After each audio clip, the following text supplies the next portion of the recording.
Here we go. What's going on, my people? Welcome to another Big Mish Movement Workshop. Coming to you today to talk about a very important topic, one that I want to talk about every few months when I put out these videos.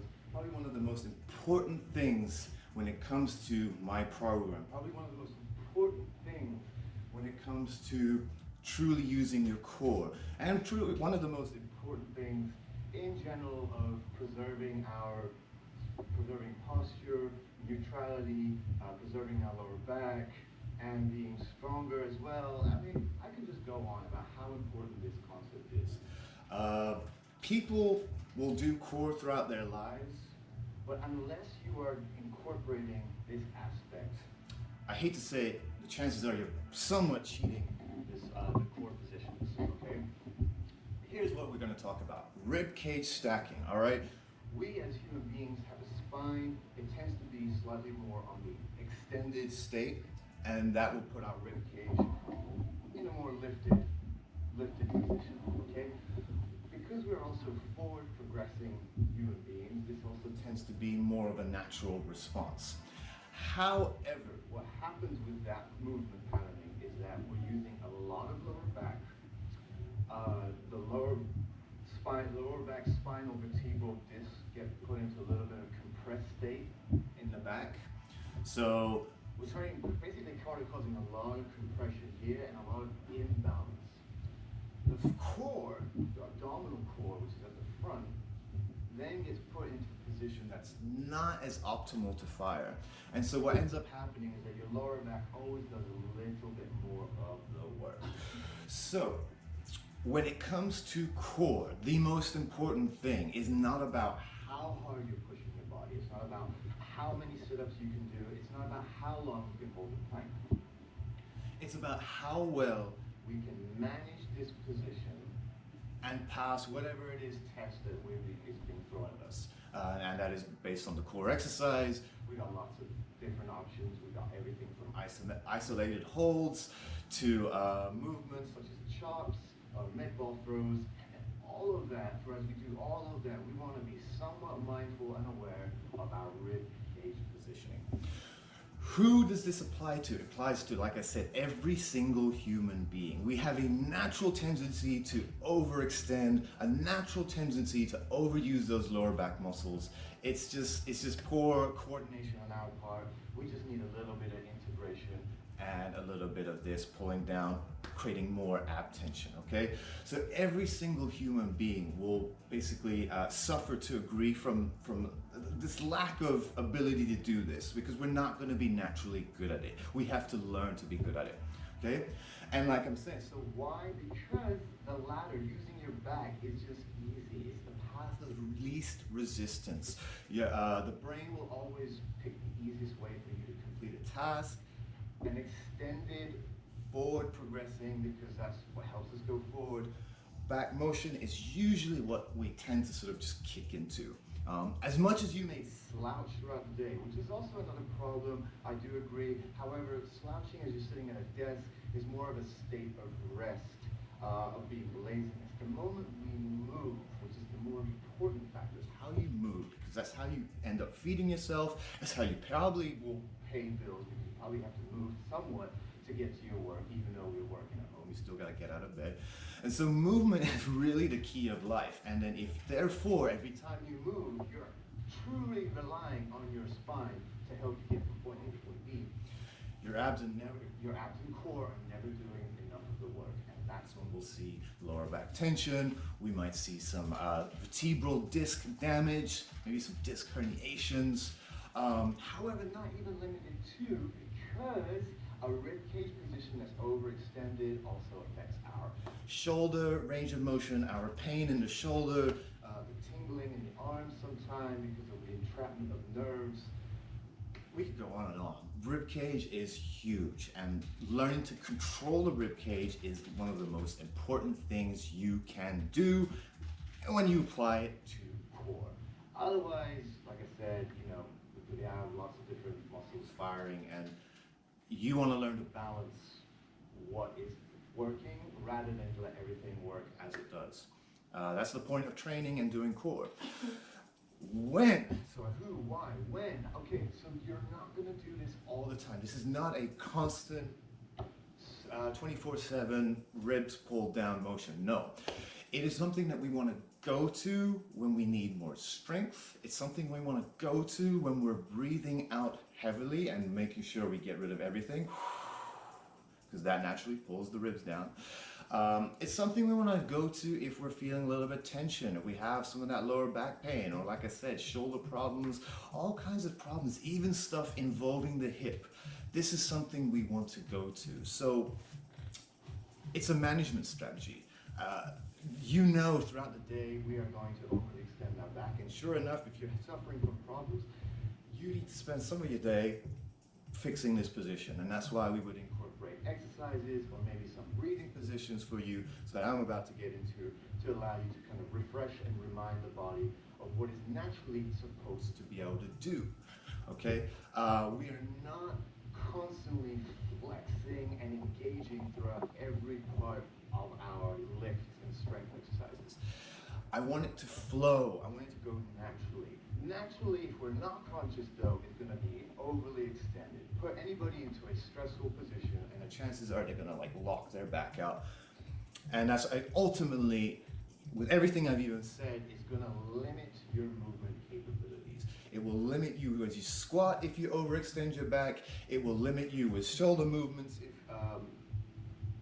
not limit you with shoulder movements when pressing, but more so if you overextend it, it's just going to limit your range of motion in the shoulders. And just in general, limited movement capability. So we want to be able to go to this here and there. It's not something we want to constantly pull. It is a teeter-totter spectrum. You know, you're going to be here, well, you're going to bring it here a little bit. There is nothing that I want you to force. There's no muscle. Movement is free. Movement should be subconscious or stress-free, carefree. But you should have management strategies when you fall into trouble, when you need a little bit of extra help, and this is the way. This is how you're going to create the most abdominal pressure to allow you to get stronger, and it's going to allow you to get deeper into your hips, to allow you to get more range of motion of shoulders, increase movement capabilities. So that's your who, why, when. Now let's start talking about some of the exercises. But first, let's go into a quick little demo of the position. Okay. So one thing I want you to get right away is, what is this like to be overextended, and what is it like to be in the opposite end? So what I want you to do is extend all the way up. Lift your chest up, lift your chin up. The hips should naturally tilt forward if you're overly arching your back, and you can even open up your arms like this to really accentuate that lifted pattern. Now let's go into the opposite. Flex all the way in, all the way in. Hips forward, ribs tucked, chin tucked. Go back into the extension all the way up. Go back into the flexion all the way down. Go back and forth maybe 5 or so times to really feel what that's like. Do you have control of here, here, and here? 3 points, your neck, rib cage, and hips? You should. If you not, try to have control of them. Hips goes somewhat back, chest goes up, neck goes up, hip goes forward, ribs goes down, chin goes down. And I'm not really worried about what the arms are doing. I'm more worried about just this midsection. So I'll show you like this. Up, flex, up, flex. So that's going through your extremes. We just want to get a little bit better at this flexion aspect. Stacking the rib cage over the hips. That's basically what the whole point is. It's going to create you, like I said, the best amount of ab pressure, and it should allow you to get a little bit deeper into your squat. So rather than extending your back, extending your chin, which is probably going to stop a lot of people with the squat right here, you're not going to be able to go much lower. What you want to do is ultimately stack it, knees go forward over the toes, and now you're able to squat much deeper. So that's what I meant by movement capabilities. Let's start activating this thing now that we've got an idea of why it's so important. Okay? So, number one is just a simple while you're handling this position, I want you to be on the floor, okay? And the most important is this lower back gap right here. I want you to close that down, okay? So, ribs tucked down, and you should flatten that into the floor. What's the best way to do this? Is to exhale. Breathe out sharply, drop those ribs. You should feel nice pressure. Lower back should be flat on the floor. You're gonna lift one knee up and lower it down throughout your exhale. So exhale up and down, then you're gonna take a reset breath, and then you're gonna lift the other knee. The whole goal is that you're maintaining that ab pressure, maintaining that back push down into the floor, and while your knee goes up, and especially as you lower your knee down to the ground, you never lose that pressure. That's the most important thing. Can we pass that test? Can we manage this position even as we go up and down? And more so when you lower your leg is when you should really pay attention, because that's when we tend to lose it and extend our back. Back comes off the floor, we lose our core. So this is basically your cue to keeping this core locked and engaged. So here we go. Lower back, flatten the floor, settle it in with a nice little exhale. Okay, take a breath in, exhale, lift. Reset breath, exhale, lift.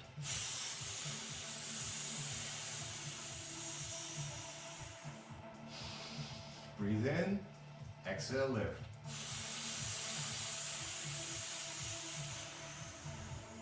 Breathe in, exhale, lift.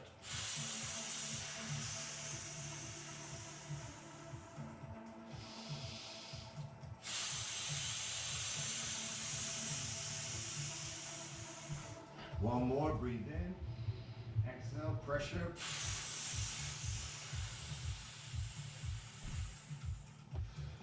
There you go. Nice, easy activation drill. Getting the ab pressure, lifting the knee. It's predominantly going to be your hip flexors lifting the knee, but it's your abs that's going to provide that stabilization to do so. And the more stabilization you can give, the easier that knee floats up. The less, the more your lower back is going to have to stabilize, and we just want to regulate that. So that's super easy.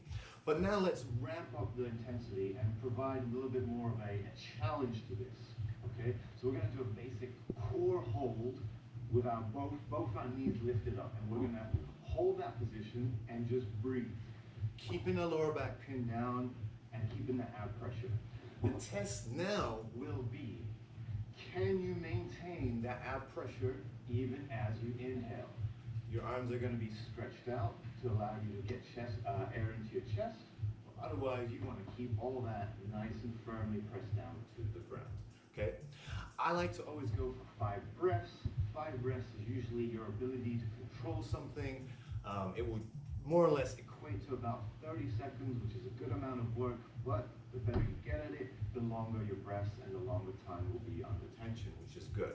So rather than seeing a clock tick away, I recommend 5 breaths.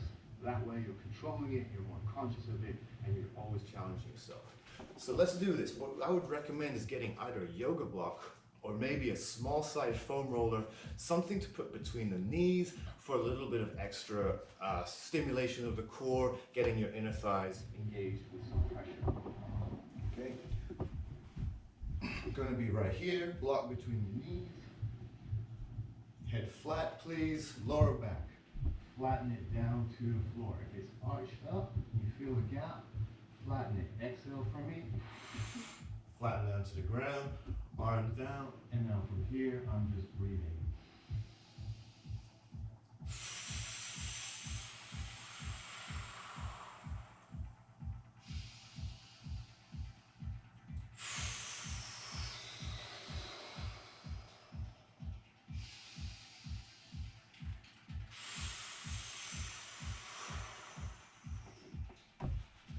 Very good. I just did a quick 3 breaths there.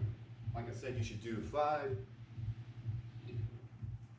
The goal is the whole time to maintain that pressure as you breathe in. It's hard work. It already has me a little bit gassed, but we must be able to do that. And that's something we're always lacking through our exercises. We lose our core as we're trying to manage breathing with this intensity. So the number one thing you want to learn is, how can I synchronize breath with work and actually use the breath, or more so the exhale, to enhance my work? And that's part of what we're doing here, because at the end of the day, your exhale is always going to lower your ribs, which is always going to increase your pressure, which is always going to help you.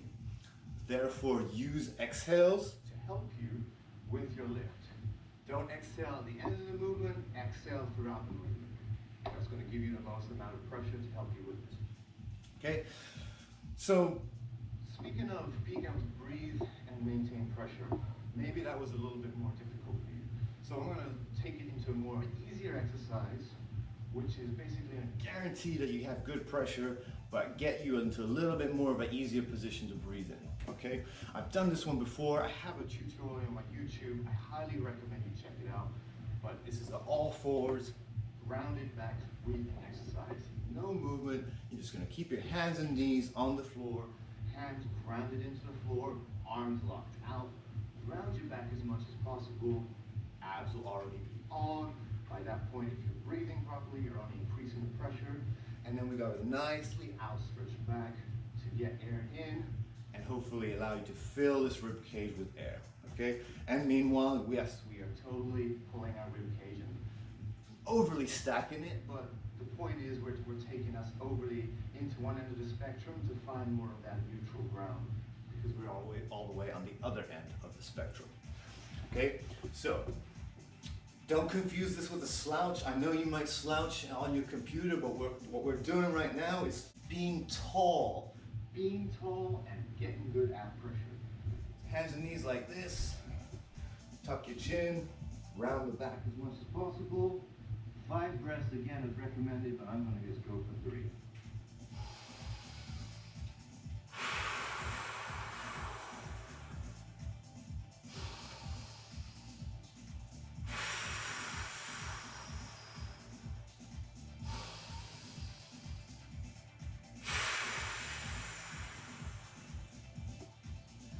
Ooh, some hard work, really hard work. Again, the key emphasis, don't lose this tension. A lot of us, as we breathe in, our stomachs will puff out and we'll lose a lot of the ribs dropped position. That's okay, you're gonna have to fight it. It takes some practice, definitely. It takes a lot of bit of training, coordination, but your goal is to ultimately keep that pressure and expand up here horizontally, posteriorly, anteriorly, 360 degrees. That is how the rib cage is meant to expand with the breath. We are overly narrow in our expansion, and guess what? We tend to lift our chest with inhale, exhale, and what is that doing? Putting us into more extension. We want to be able to control that. We want to get more ab pressure, and guess what? If you do that, you will actually be able to get more air in. So that's one of the reasons we do that round the back stretching. Okay, so I got 2 more ones.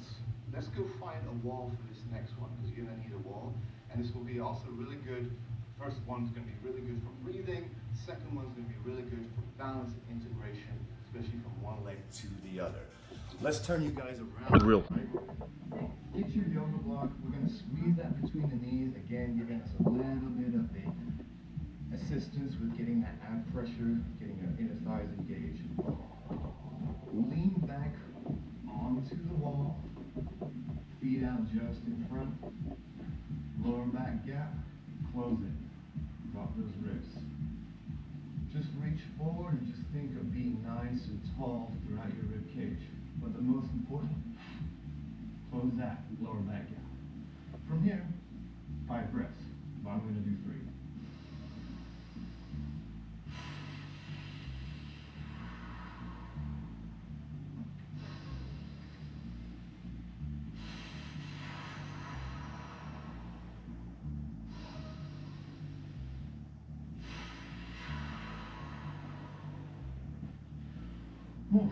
Again, very hard work, but you are absolutely dropping those ribs down. You're creating a lot of good pressure. And again, think being tall with the reach. Get air in as you reach. So to sort of time to inhale, reach even extra further, get that nice little stretch, fill all of that with air. Great exercise. I love to do that sometimes before deadlifts or heavy lifts because it gives me a nice little reminder of how to pressurize, how to get good airflow, and it gives me a really nice reminder of a little bit more of a neutral standing posture as opposed to being overly extended, which again, you're going to naturally fall into. I got one more exercise for you guys, and then we're going to shut this down. Hopefully you guys have learned a lot and be able to apply this to your life. This next one, a little bit more on the complicated end because we're going to integrate things. Find that wall. I want you to step forward with this foot, other foot, place it into the wall. So your toe is not on the floor, it's just flat on the floor, but your heel is pushing into the wall. Okay? I'm over my standing leg, it's definitely working. This back knee, get it pointed towards this leg. Nice. This hand we're going to hammer back so that you got your tricep. This hand, align it with your toes, so your little finger should be aligned with the big toe. From here, we're going to make sure this gap is closed, so we're pulling these ribs over this knee. And from here, again, 5 breaths. I'm going to do 3.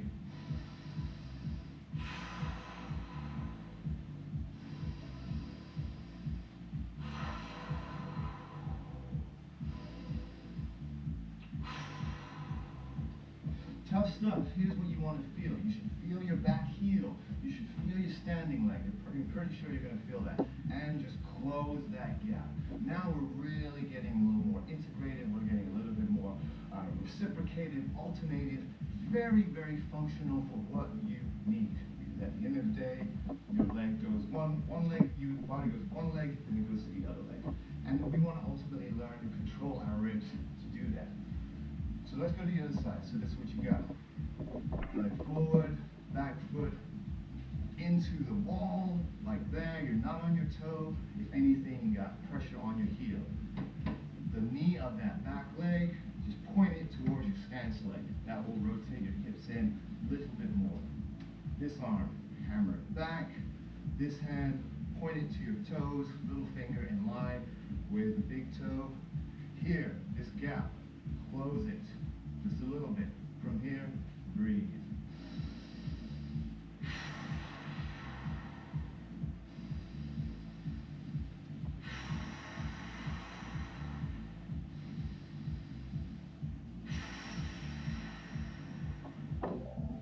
Very tough stuff, but really good, and hopefully simple enough where you can use the wall for assistance.